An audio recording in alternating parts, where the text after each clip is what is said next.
Assume sempre più l'aspetto di una cosa in solitaria la posizione dell'onorevole Simonetta Rubinato sul referendum per l'autonomia del Veneto, almeno all'interno del Partito Democratico, dove continuano ad aumentare le voci critiche sulla consultazione voluta dalla Regione del Veneto e promossa dal presidente Luca Zaia.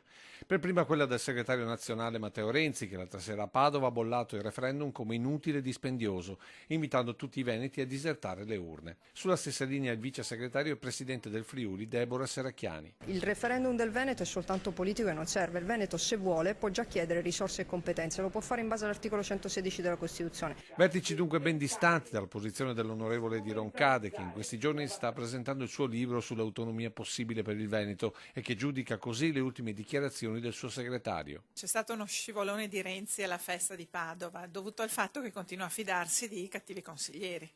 Ecco, ma secondo lei, se consigliato bene, anche Renzi sarebbe dalla parte dell'autonomia e quindi del referendum?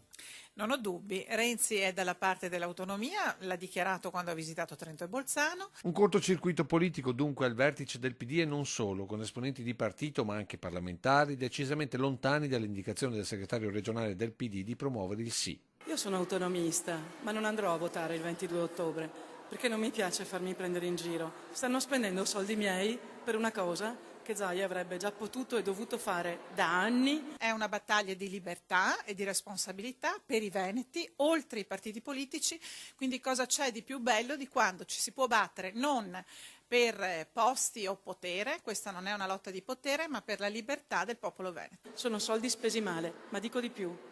Sono soldi spesi per creare una cortina fumogena su tutte le cose che in questo Veneto non stanno andando. Dunque parlamentari distantissime, pur essendo dello stesso partito, con l'ultima stoccata dell'onorevole Rubinato. E dico a tutti quelli che invitano all'astensione che oggi una signora che ho incontrato, una persona molto semplice, mi ha detto con disarmante verità: non è bello che chi fa politica inviti i cittadini a non andare a votare.